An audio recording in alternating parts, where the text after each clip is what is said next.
तर शेतकरी मंडळी हो नमस्कार.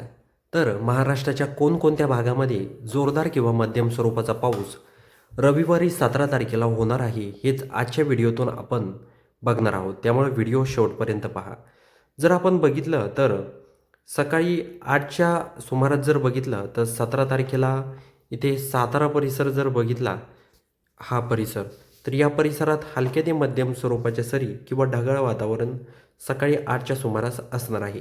हा अंदाज सर्व शेतकऱ्यांनी लक्षात घ्यायचा आहे.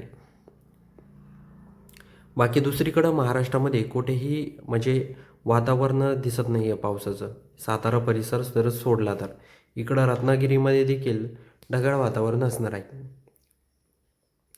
आपण जर बघितलं तर दुपारी 2च्या सुमारास जर बघितलं तर जोरदार स्वरूपाचा पाऊस काही भागांमध्ये होणार आहे. तेच आजच्या व्हिडिओतून आपण जरासं जाणून घेऊया. आपण जर बेलगाव परिसर जर बघितला हा संपूर्ण परिसर, तर या परिसरामध्ये जोरदार स्वरूपाचा पाऊस दुपारी 2 नंतर पडायला सुरुवात होणार आहे. त्याचबरोबर आपण जर बघितलं कणकवली, निपाणी, सावंतवाडी हा परिसर जर बघितला तर या परिसरात देखील हलके ते मध्यम स्वरूपाच्या सरी पडू शकतात.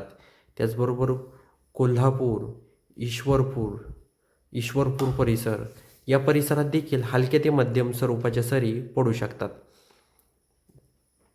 आपण जर सांगली परिसर जर बघितला, सांगली, विटा हा परिसर बघितला तर येथे ढगाळ वातावरण असणार आहे. हा अंदाज सर्व शेतकऱ्यांनी लक्षात घ्यायचा आहे. त्याचबरोबर सातारा, चिपळूण हा परिसर बघितला तर येथे देखील हलक्या ते मध्यम स्वरूपाचा पाऊस होऊ शकतो किंवा जोरदार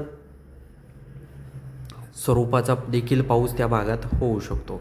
आता महाड, भोर आता आपण जर बघितलं तर येथे वातावरण बदलताना दिसत आहे. महाड, भोर हा परिसर जर बघितला तर येथे हलक्या ते मध्यम स्वरूपाचा पाऊस दिसत आहे. पण लावसा लावसा, पुणे हा परिसर बघितला, इथे लावसा आहे, पुणे आहे, तर इथे कोरडं वातावरण आहे. त्याचबरोबर सासवडमध्ये देखील कोरडं वातावरण आपल्याला दिसत आहे. जेजुरीमध्ये देखील कोरडं वातावरण आहे. चाकणमध्ये कोरडं वातावरण आहे. मंचर त्याचबरोबर जुन्नर. आता हा जर जुन्नर परिसर बघितला आपण, अकोले आता अकोले, जुन्नर हा परिसर, तर येथे ढगाळ वातावरण असण्याची दाट शक्यता आहे. घोटी त्याचबरोबर सिन्नर परिसर, नाशिक परिसर, निफाड, दिंडोरी या परिसरात कोरडं वातावरण असणार आहे. येवला, मनमाड, कोपरगाव, लोणी, श्रीरामपूर, वैजापूर त्याचबरोबर राहुरी, अहिल्यानगर, घोडेगाव हा जर परिसर बघितला तर येथे देखील कोरडं वातावरण असणार आहे. छत्रपती संभाजीनगर परिसर, जालना, पैठण हा परिसर जर बघितला तर येथे देखील कोरडं वातावरण असणार आहे. आता दुपारी 2 नंतर आपण जर बघितलं तर संध्याकाळी 6च्या सुमारास जर बघितलं तर येथे आपण बघू शकतो वातावरणामध्ये काही बदल होतोय का. संध्याकाळी 6च्या सुमारास आपण जर बघितलं तर येथे वातावरणामध्ये बदल होताना आपल्याला दिसत आहे. आपण बघू शकतो 6-7च्या दरम्यान इथं सातारा, ईश्वरपूर, कोल्हापूर, निपाणी, सांगली, कणकवली, बेलगाव, सावंतवाडी, विटा, सातारा, भोर, पुणे, चाकण, लावसा, उल्हासनगर, वादा, घोटी, नाशिक हा संपूर्ण परिसर जोरदार स्वरूपाचा पाऊस या संपूर्ण परिसरामध्ये होणार आहे. कधी तर रविवारी 17 तारखेला. हा अंदाज सर्व शेतकऱ्यांनी लक्षात घ्यायचा आहे.